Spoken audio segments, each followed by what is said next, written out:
Devon Taylor, Devon Taylor, Devon Taylor, Devon Taylor podcast.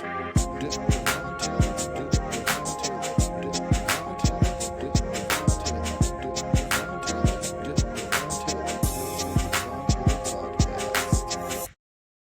Hi, guys, and welcome to another episode of the Devon Taylor podcast, where we have guests from all around the world tell their unique and powerful story to not only allow their voice to be heard, but for you to leave feeling inspired. Today's guest, storytelling has the power to connect us all, heal us, and move entire communities toward change. And today's guest has made that his mission. He's spent years helping nonprofits, universities, and community leaders communicate with honesty and heart, reminding us that people don't just want to be reached, they want to be understood.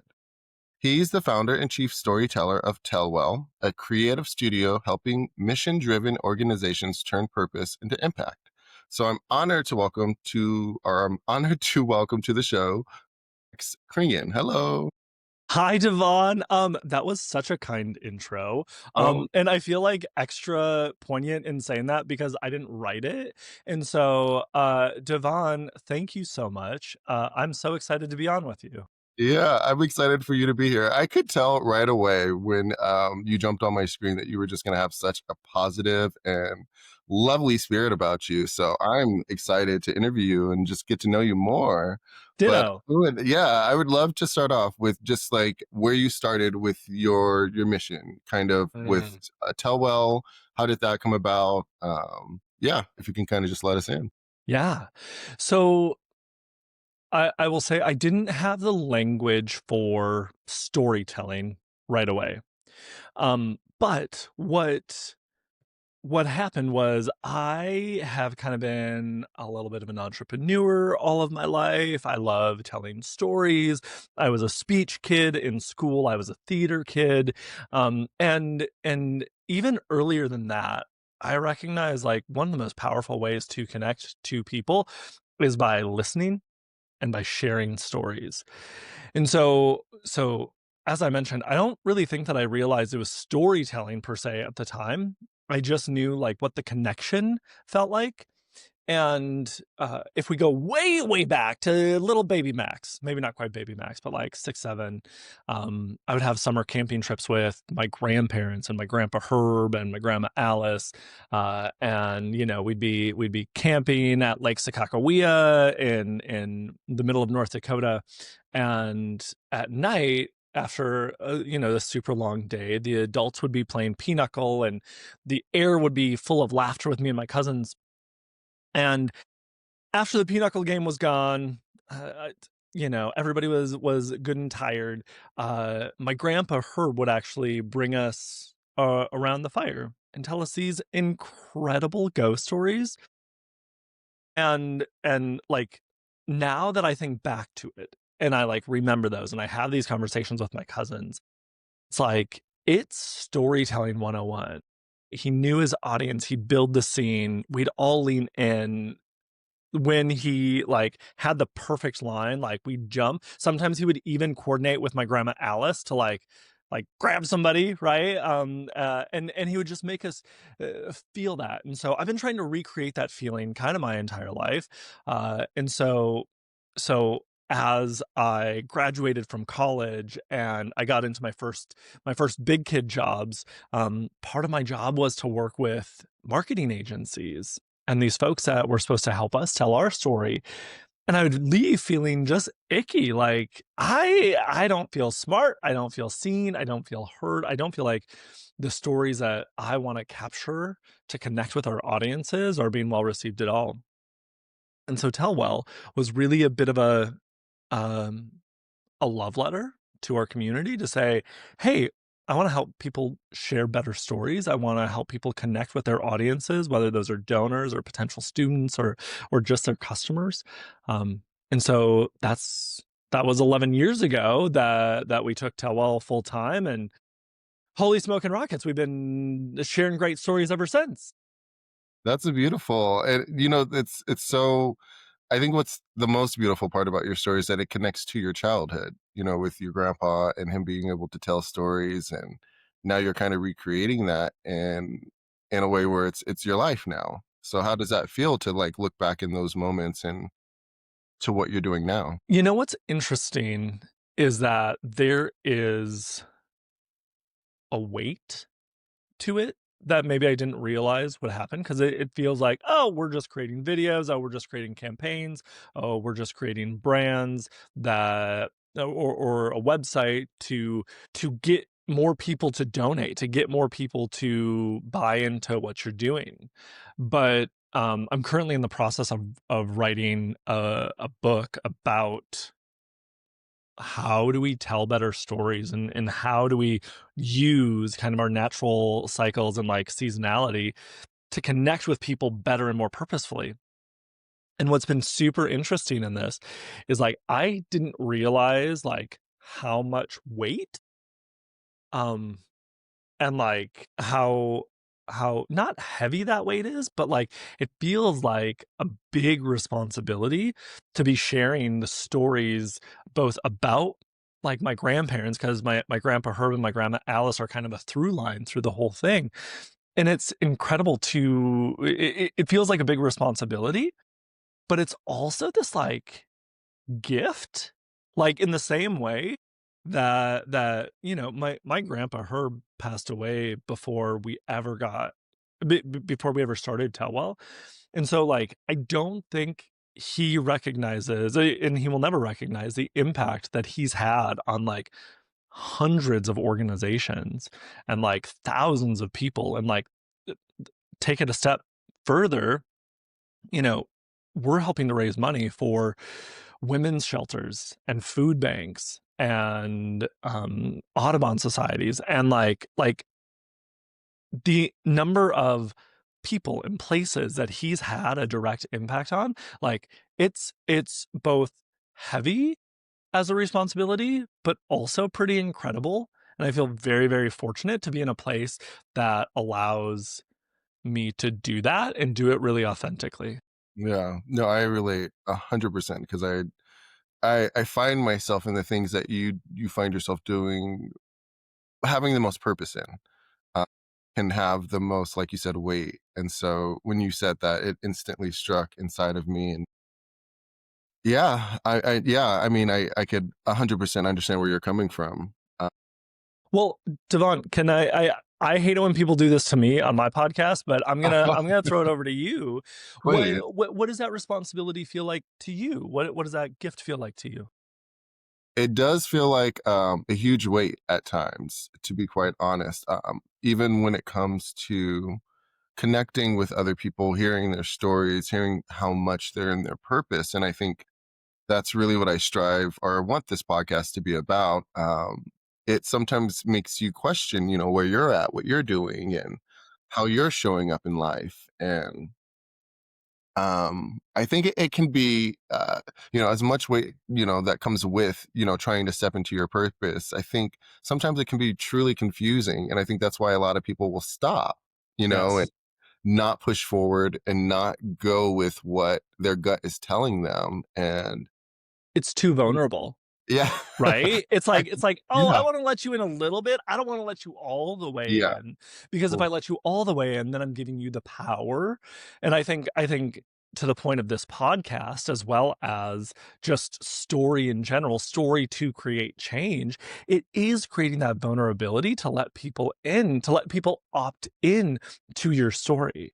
yeah, yeah. Which I mean, for most could feel, very scary. So I really want to stress that because I know people that are listening are on that fence of should I do it, should I not, should I go forward, should I take a step back, and I'm 100% in the take a step forward, take that Mhm. chance. If you are listening to this episode right now and at this moment in your life and you're in the in between, take the risk because you never know what's on the other side. And with you living in so much of your truth and it having a connection to your family and really just I feel like it's helping you get to know yourself that much more. At the end of it, you're going to feel so much more fulfilled and being your purpose. So yeah. What's as you talk about, like, getting to know yourself more, and, like, sharing more of those things, there was a really interesting thing that happened a couple of weeks ago. So I write a weekly email. It's called Start With Story. It comes out every Sunday, and it's somewhere between 6 a.m. and 10 p.m. on a Sunday. I wrote about my college experience when I was a freshman in college. And what's wild is I talked about how, in my case, starting at Starbucks potentially saved my life.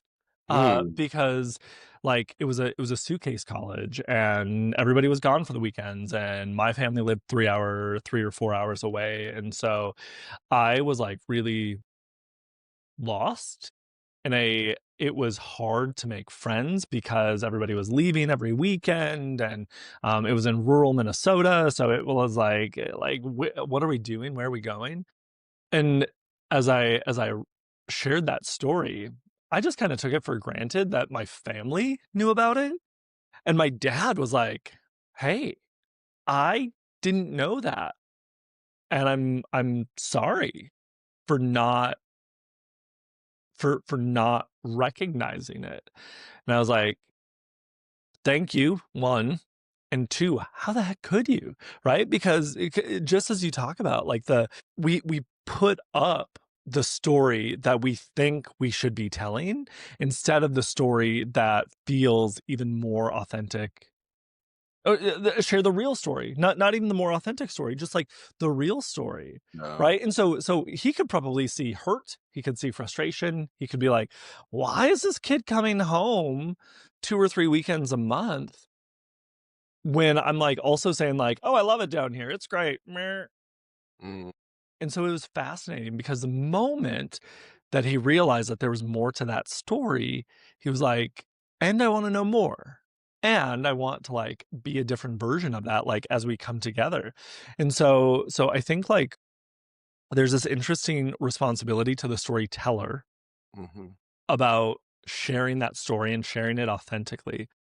But then there's this like interesting and challenging responsibility on the part of the receiver to say like, "Hey, thanks for sharing your story. I Mm, believe you, and like you're safe here." Because yeah, that like safety and reciprocity and safety is what builds relationships. yeah. It's what Mm. shows love. I honestly, it's so funny that the way the questions have lined up for me, because even my next question about making people feel seen and not sold to, that's kind of like your approach. Before, I even, we started talking, I could feel that from you. But I'd like for you to describe to people, what does that mean to you on a deeper human Yeah. So I think about storytelling as a foundation for relationships, not like a tool as a part of relationships. I see it as a true foundation because I think like there is so much. So I live in the world of like marketing and fundraising, and so much of it is so transactional. It's about what can I get from you? And so what ends up happening is people are talked at instead of like being talked with. And I think that feeling seen means that the communication isn't about an organization's goals or an individual person's goals. It's about the person's humanity. And like that feels like a little bit fluffy and a little bit woo woo. But as we talk about like different storytelling frameworks, it's really about acknowledging what are the values, the frustrations, the desire to be part of something meaningful for the person who is receiving the story. Because when people feel truly seen and understood, then they want to be a part of your work. Right? The sale or the donation or the enrollment, that is a natural evolution and a healthy outcome of a real relationship. But if it's the entire goal of it, then we are missing the mark. And like we can't have a real relationship. We just have a transaction. So yeah. And I can speak for the artists that are out there struggling, trying to connect to their audience. What do you do? Because naturally I'm drawn to you in a way that makes me feel like I can talk to this person and this person will listen to me. But what are you doing that's creating this ambience, that that other people can pull from and, use in their repertoire? It's a good question. I think two things. I think one, a genuine curiosity to learn about other people and understand, right? Not just learn about them, but like understand them a little bit more. And I think in that, we talk about this all the time at TellWell, but like to be an incredible storyteller, you have to be an even better story listener. And so that is listening for understanding, commonality versus listening to respond. And like we're in an interview setting right now, right? And so I objectively I should be listening just to respond because like I'm the expert that's on the podcast right now, like doing this interview. But realistically, you and I are going to have so much better of a conversation. We have the start of a real relationship because I'm also listening and trying to understand what is it that makes Devon tick? What makes it? How do I show up even better for you? So I think that's one. And I'm pretty sure I had a second really brilliant one. Oh, I remember what it was.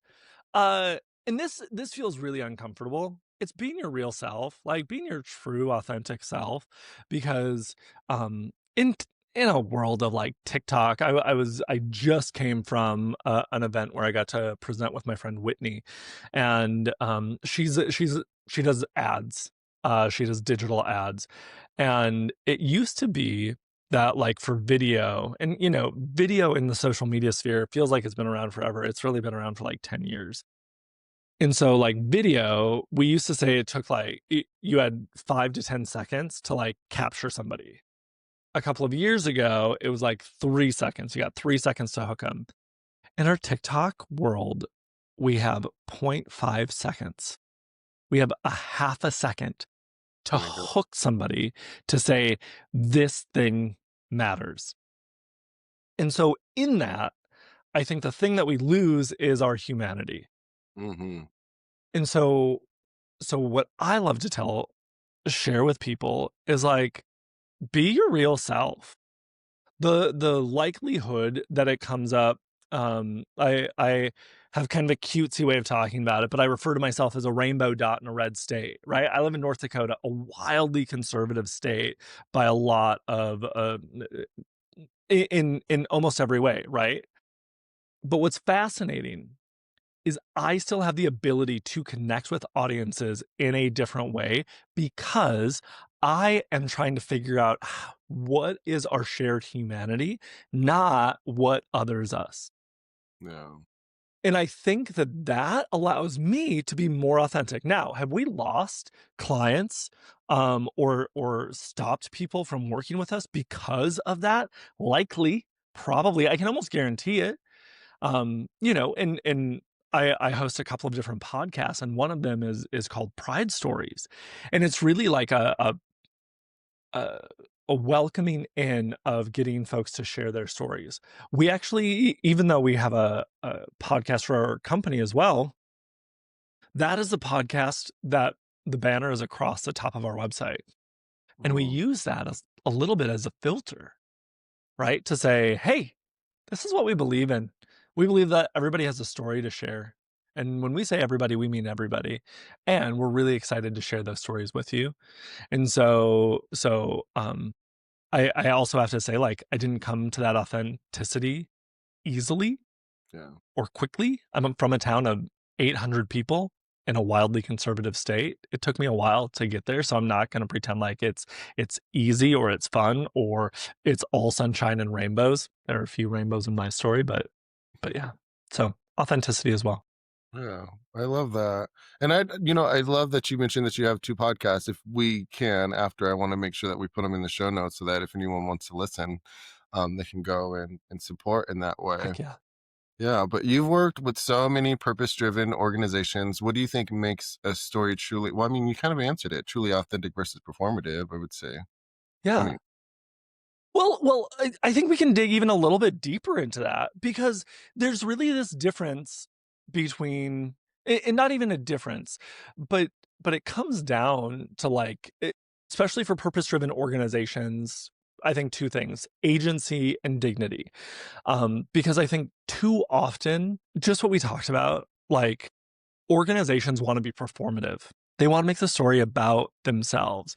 And the unfortunate thing that happens is oftentimes they use a person as a prop for the organization's message, and it reduces these like fully fleshed out beautiful human people into just their pain, and they do it just to get a reaction, right? So we see this all the time. Like Sarah was homeless and hopeless. We rescued her, so donate now. And that is just, that's ick, right? That's cringy.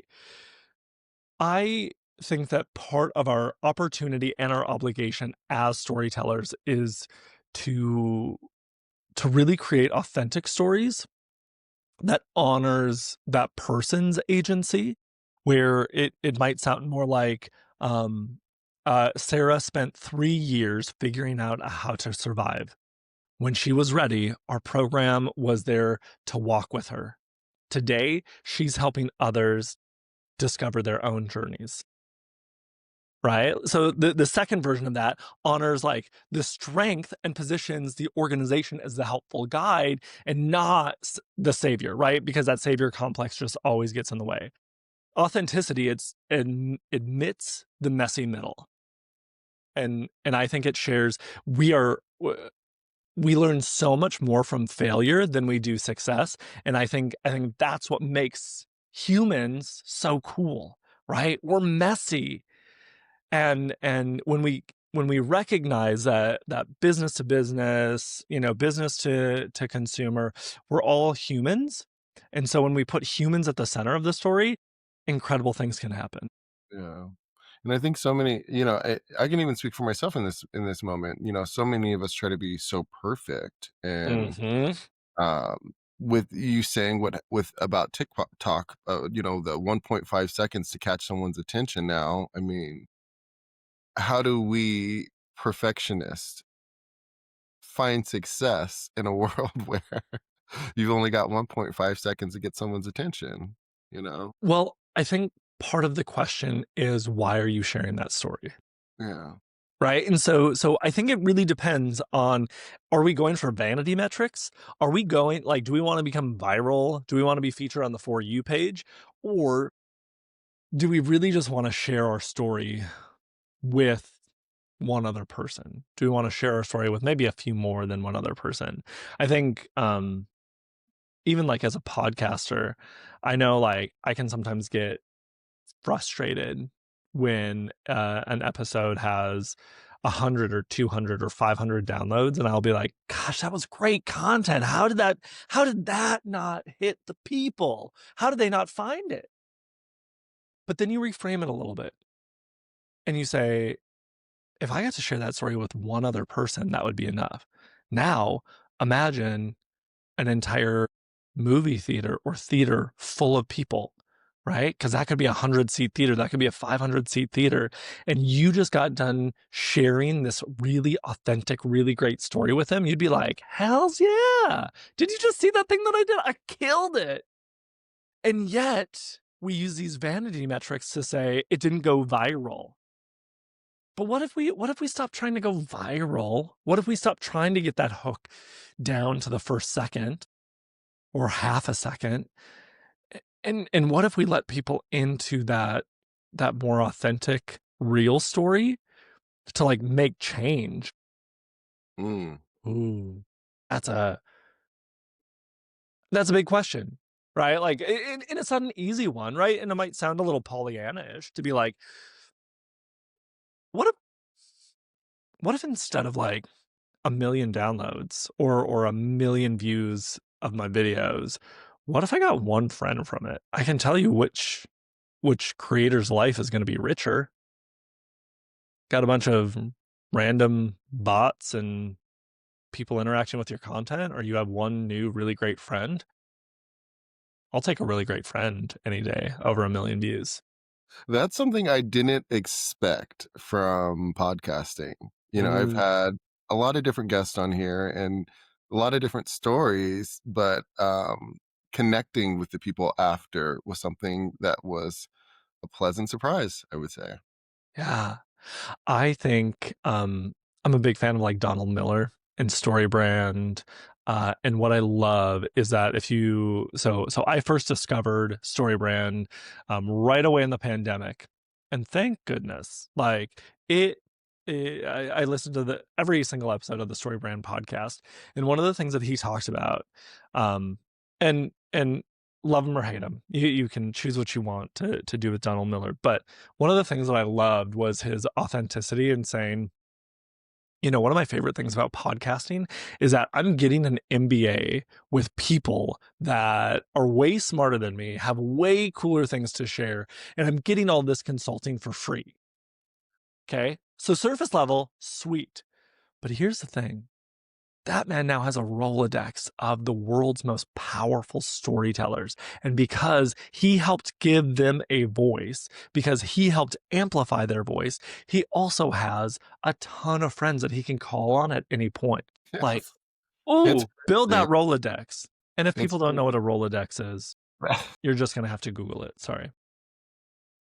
It's honestly like like you get into podcasting or your endeavors for different things, but I got into it because I just felt my story was important to tell, and other people should tell their stories as well. And so, yeah, it's been a pleasant surprise. On I don't has that been the response for you as well since you've started your podcast? Yeah. So uh, I would love to say that I put that much thought into it. Yeah.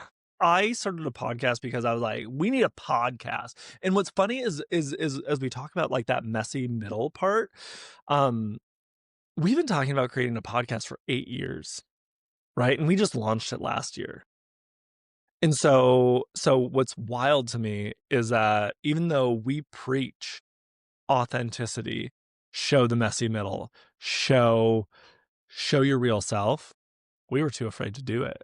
It's a lot easier to tell other people to do it than to actually do it yourself. The thing that I've learned through the podcast is people have so many beautiful stories that like they just don't get asked enough. Right? Like you dig deep, you dig one layer deeper, right? Part of the reason that I was afraid to like launch my podcast, or part of the reason that I've been afraid to share the story is because I'm not prepared to be vulnerable. I'm not prepared to be rejected, right? As a rainbow dot in a red state, I've spent a lot of my life hiding behind that. And so what I've found and what has been like the most delightful thing is when you can go a layer deeper because so I interview primarily like nonprofit leaders, and the first question is always like, "Hey, tell us more about you. Like who is I might say who is Devon as a person?" What's fascinating, we go straight into our resume. Well, I'm the executive director of X, Y, and Z, and we think A, B, and C, and these are the people that we help, and this is the thing that we do. And the next question is always surprising, and people are like sometimes really thrown off, and I'm like, okay, great, that's your resume, but who is Devon as a person? And it's there that you start to go like a level deeper. And it's there that you start to get the messy middle. And it's there that you start to what we talk about in sparking curiosity to say, holy smoke and rockets, you're a real person. I actually want to get to know you. I want to get to like understand you. Yeah. I want to be a part of your story. Yeah. It feels like, a part of what you're doing too, there's a lot of emotional work within it. Mm. So how do you stay grounded and inspired with everything that you're doing? Mm. All the interactions between the people that you're, either talking to on your podcast or dealing with, through your business. Yeah. I think part of it is staying curious and staying grateful. I have a gratitude app that prompts me 3 times a day to be like, hey, what are you grateful for right now, right in this moment? And sometimes it's like, I'm not grateful for my really busy schedule. I'm not grateful for the frustration that I'm having with an employee. I'm not grateful for X, Y, and Z. But it's not asking what you're not grateful for, it's asking what you are grateful for. And so that has been a really incredible practice to do that. I consume a lot of content, and it's a variety of content, right? It's not just about storytelling. It's about human relationships. It's about business. It's about uh, one of my favorite ones is called Wild Adventures Worth Living. I love like REI. I love the idea of being like very outdoorsy. Here's the reality. I also love like a Marriott bed. And so like I'll be outdoorsy during the day, but like I'm not sleeping in a tent. Um but like that one allows me to transport myself into that thing. And so part of it is like consuming great stories and getting inspiration from so many different places. Um yeah, I would say that those are probably the big ones for me. Yeah. Uh Vulnerability is hard though, right? Mhm. And staying open to that is hard. And I think one of the things that you just did really beautifully when I was like, "Hey, I hate it when people do this to me, but I'm gonna do it to you," and I like flipped that question earlier, you just like jumped right into it, right? Like with really no hesitation. I've had a couple of times where people have like thrown those questions back at me in a podcast, and I am like, my brain goes quiet, right? It just goes blank. And I'm just like, I have no idea. And then I just have to like use a little story framework. And I'm like, well, let's reground myself. Let's figure it out. Also, I just have really great conversations Yeah. regularly. Yeah. So I part of it is finding your tribe. I genuinely enjoy when people do that to me because I feel like it gives me a sense, and it almost made me like a little emotional thinking about it, that you care. You know what I mean? When you're asking questions that make me reveal more about myself to you. You know, I've had another guest do that as well. When I asked her a question, and she is probably one of the most caring human beings on this planet. You know, and so I take it. I love that. Like I take it as like a compliment, if anything. So thank you for Well, doing that. absolutely. And I would hold that reflection back up to you to say that you're creating a space for it. Right? And the energy that you're bringing. And just like in our little pre-interview, you're like, hey, we got these questions. We might get to them. Right? Like we might meander down a few different paths, and that's okay because what I want, and you said it right from the beginning, I want us to have a fun conversation because that's what the audience will best like resonate with. And so that really gives permission. And when you give permission, incredible conversations can happen to say like, hey, let's do this thing together. You know, and I think it's always it goes back to purpose. I know my purpose is to help whoever is going through whatever they're going through at their time, um, in whatever phase in they're at in their life. By listening to an episode, it could help them figure out whatever it is that, point A by, because like I said, there's so many guests that are on this podcast that it's such a variety of content that I feel like is being given. But each person has their own nuance as to what even I may be going through. You Yeah. know, I think there's there's a reason why you and TellWell, are here and telling your story as far as how it connects to your childhood and how that brought forth this company and what you're doing today and how impactful it's been for the people that you've been able to touch. So uh, Thanks. I yeah, appreciate that. yeah, no, I really mean it too. But I wanted to ask about your book. I know in Yeah. your email you said that it explores storytelling as a seasonal practice. I love that. So I wanted you to kind of explain what that means and how it connects to creativity or self awareness. Yeah. So the way that we got so the book working title is Seasons of Story. And I would love to be like, I had this aha moment in a dream. It came to me, and I was like, galloping with all the great storytellers of the world, and I woke up in a fever dream and I had to write it down. But what actually happened was we have a trust framework that we use at TellWell, and we use it as a storytelling framework. We use it as a sales funnel. We use it as any of those things. A client had asked us, hey, when you create a content calendar, how do you go about doing it? And I was like, oh, well, we just use our TellWell funnel or trust framework, and we align it to seasons. And I was just kind of making it up in real time. But then afterwards, I was like, I think there might be something to that. I think that might be a real thing, because it feels really natural. And so then I started to do some research on it. And sure enough, the way that humans receive and are ready to hear a story and act on it is aligned with seasonality. And so it follows like a rhythm. And so as we talk about spring, we start in spring, right? Think about, just if you're driving, don't close your eyes. But if you think about spring for a moment, close your eyes, and I'm from North Dakota. Spring means that the sun is out for longer than 90 minutes in a day. And you can feel the spring sun in a different way, right? Suddenly you're like, oh, summer is coming, right? But spring has this beautiful energy of curiosity. And so we talk about spring as our introduction.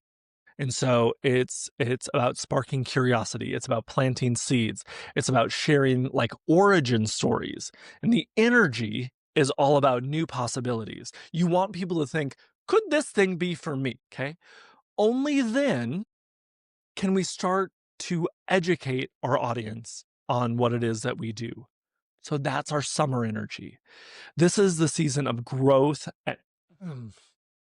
Excuse me. Yeah. Well, good. So summer is our season of growth and warmth.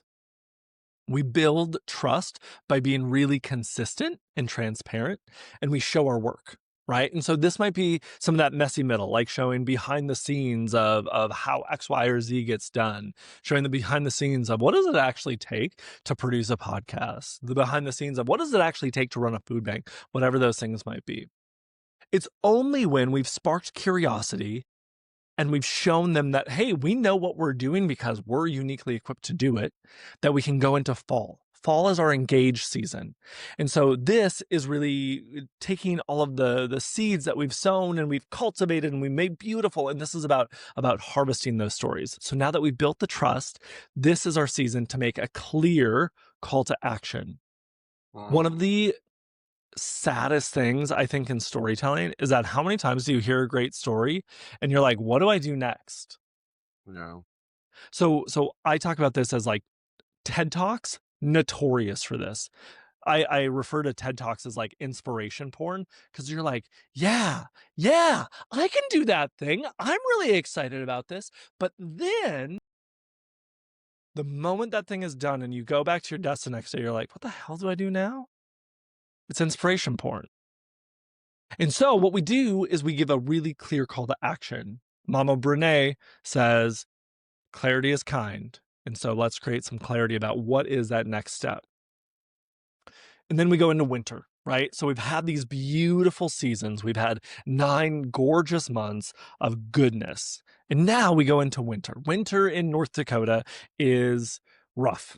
It is cold. It can hurt to breathe. It can, you just want to hunker down. So rather than hunkering down and just being a recluse, we think of this as let's flip this as a season to show gratitude and reflection. And so the very simple way that we talk about this is remind people that you love them so that way they remember that they love you too. And so you take all of that great work that you've done throughout the year, they've been called to action, maybe they've given a donation, they've become a customer, they've become a listener, and you remind them, hey, you're a part of this story too. And I'm so grateful that you're a part of this story. And I'm not going to ask anything of you right now. I'm just going to tell you, thanks for being a part of it. Yeah. And that's the remind phase. And so the whole point of this book is that when we follow this rhythm, our storytelling stops feeling scattered and it stops feeling forced and it starts to feel natural. It gives us permission to just be in that season that we're in. And so a lot of people are stuck in that fall season that like, hey, will you buy my thing? Will you be my customer? Will you donate more money? And that gets repetitive, but you also can't be in thankful season all year long. You can always be grateful, right? But people also want to know how to act, and if they have to expend calories trying to figure out how to say yes, that's exhausting for them too. So No, that so makes yeah, sense. that's the book that's coming out hopefully by January. It's in the final editing process right now, so we're very excited. I'm super grateful. I'm working with an incredible editor who's just like, "Hey, we have some good ideas here, and we need to work them." So I love it. And I can't wait to get the book for myself because I will say, even with my storytelling and writing the next book, it's been hard. And maybe it's just because I'm not, working it in my seasons or. yeah. I do, and we can add this to the show notes. I have a free resource. It's the crux. It's the infant of the Seasons of Story book, which is the framework and the downloadable content calendar and all of that jazz to start to say, how do I take these stories and how do I start to put them in a rhythm? So we can definitely share those I would when we're love done as that. well. Yeah. Yeah, that would be awesome. I'm going to jump to your podcast now because I Yeah. feel I love being able to reflect on the things I've learned through, interviewing people, but I'd love to know what you've learned, being a podcaster. Um, what have you learned as far as, listening, but not just to guests, but to yourself mainly? That is a good question. I think that podcasting has taught me that listening actually is the work. My default instinct as a storyteller is to do the talking, is to fill the silence. But I think the most powerful moments in any interview or really any relationship for that matter are just when you hold space. So with our Pride Stories podcast, the entire concept was just to open our studio doors and to listen, right? Not to guide them with narrative. We had no agenda. We didn't even do pre-interviews, but just to listen. And what it really taught me is to listen for the story under the story, right? My job as a storyteller in that case wasn't to actually like figure out how is it that you share the story. Your story is already there. How do I empower you to go a moment deeper? So it's like it's listening for the emotion. What are they getting excited about? What are they getting quiet about? Where is their hesitation? What is the why behind their story? And what I have found fascinating, and I am no therapist. I should be nobody's therapist. But what's fascinating about it is that when you ask them to go a step deeper or a half a step deeper, really incredible things can happen and they can get to that themselves. But it's just from holding space. I think it's also taught me in a weird way to like trust my own gut, right? It's when to like ask one more question or frankly when to just let the moment breathe. So yeah, I think those are the things that I've learned from podcasting, and I've gotten to meet some really cool people along the way too. So The Pride stories, if you can, just a little bit more, because I'm curious now. I'd love to listen and just and know, but are these just stories from different people that are talking about their experience or? yeah. So Um, the fundamental belief is that and when we launched these stories first in probably 2021 or so, uh we're not going to go political on this, but like it was a moment where a lot of people, and I think that moment is kind of rearing its head again today, where people are being told that their stories are less than, that they are lesser than people, for nothing political at all, but just for who they are and who they love. And so when we started Pride Stories, it was supposed to be like just a little series. We wanted to do some videos. It was inspired by the Trevor Project. What's interesting, and I talk about this a little bit in the book, but what's fascinating about Pride Stories, I didn't want to do it. I was like, nope, we're going to lose customers. People aren't ready for this. Like where we live in, North Dakota, like people aren't ready for it. And it was my I always have to say business partner. I just refer to him as my partner, but my partner Duncan, uh, very straight, very white dude who was like, actually, these stories matter, and we are uniquely equipped to share them and to create space for them. And so yeah, the whole premise was just, let's invite people in and share their stories, and we can ask some questions a little bit deeper. And now we've turned that into, I think we're on season 3 of the podcast, and we have hopes and dreams of doing another video series with it. And I think what was wild about it, we have in the advertising space, marketing and advertising and creative space, we have some organizations. One of them is called the American Advertising Federation. That series won 6 awards that year, and I was like, what? Like, how? How did this resonate? How did that do it? And what's fascinating is that sometimes you just need to go first. And the moment that happens, suddenly you're going to understand that a lot more people are invited into a story than want to repress that story. And now, like, we have people actively being like, hey, when is the next season coming out? I never would have dreamed that when we started this cute little project, 4 years ago, that people would be asking, when is the next season coming out? How do I become a guest? That's Was that the question? yes. Okay, I was like, So what was the original beautiful. question? I just started meandering. I So love it. No, and I think you definitely have a voice for podcasting. So I know it's going to be successful, or if it's not already successful, because you just naturally are just so easy to talk to. And I'm sure anyone that's been on the show feels comfortable to tell their story with you. So you've got a new listener. So I I love am so excited it. and grateful for that.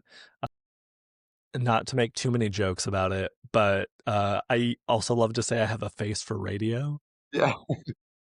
My very first job in high school was I was an on-air personality for a tiny little radio station in rural North Dakota. And, was one of my favorite things to be like, I got a face for radio. You're funny. No, I genuinely believe that you are doing powerful things, and I even love that's a concept, and people are able to tell their stories, because I know within um, our community there's so much that everyone has been through, and so I know anyone that could listen to a story like that and gain some insight, I know it'll definitely change their life for the better. So I'm glad your partner spoke up and he said something, and that's so powerful too, because it just shows you community is just so important, especially in today's world. But I just have a few more questions before I let you go. Ah, I just wanted you to leave us with a piece of advice you'd give to anyone that wants to to use their story to make a difference, but feels their story isn't big enough. What advice would you give them? I think what I would tell them is that your story doesn't have to be big to be powerful. I think it just has to be true. Gonna go nerdy for a moment, but recently, yes, now approaching a year and a half ago, The U.S. Surgeon General has called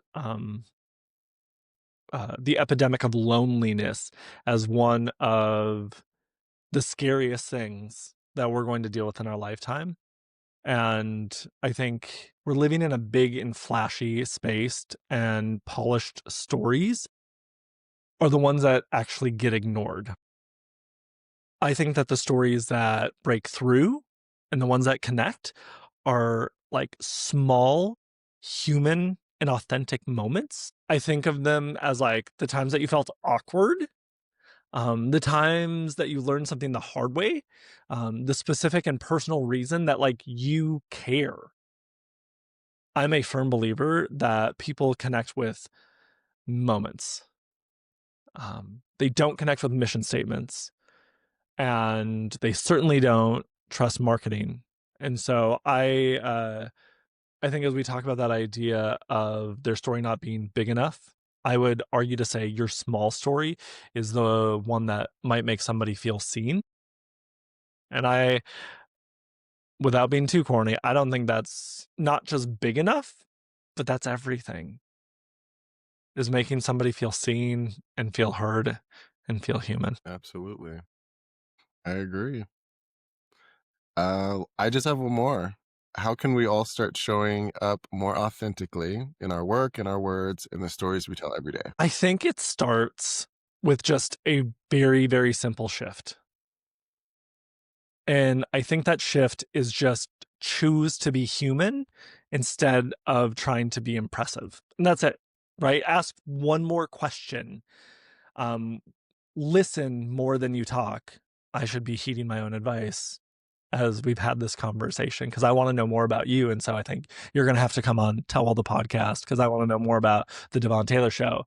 But like share the why behind your work, not just the what. And I think as much as anything, like believe that that relationship is worth nurturing and nurture it with trust and invite people in and never forget to share your gratitude. I think like as as crazy as it is, just be a human talking to other humans, right? This world and our society is loud right now. And so I think the most authentic and most powerful thing you can be is just human and do it with love. Absolutely. All love here. I'm so grateful for you being on this show. I just like I knew when you reached out that you were going to be an amazing person. I don't know, something just the way you type and now it's the way you speak. So thank you. Thank you. Thank you. Thank you so much. Before I let you go though, I do want you to tell us, I'll leave it in the show notes for everyone. But where can we follow you? Where can we help support the mission? Where can we the websites, all of it. Yeah. Anything. Yeah. So our website is WeTellWell.com. That is our creative studio. We have a podcast called TellWell the Podcast on all of your favorite listening platforms. We have Pride Stories, the podcast, also on all of your favorite listening platforms, including YouTube, if you want to see the storytellers behind them. And then I think as much as anything, and like selfishly, connect with me on LinkedIn. I love LinkedIn. And that's where I share some of my favorite things. Like I said, I have a weekly email that I send out every single Sunday. Now that I've had this experience, I think I know what my Sunday email is going to be about. It's probably going to be about this because this was great. And yeah, connect. Let's hang out. Let's do cool things. And if you're feeling so motivated, share with me a story that you're excited to share with the world. And we'll throw my email address in the show notes as well. Thank you so much again, Max. I truly, truly, truly thank you for being here. It was an honor to interview you. Devon, you're an incredible interviewer. I felt seen. I felt heard. You created a really incredible space. And so props to you on all that you're doing. No, thank you. Okay, guys. Well, I will catch you on the next episode. But until then, see you then. Bye.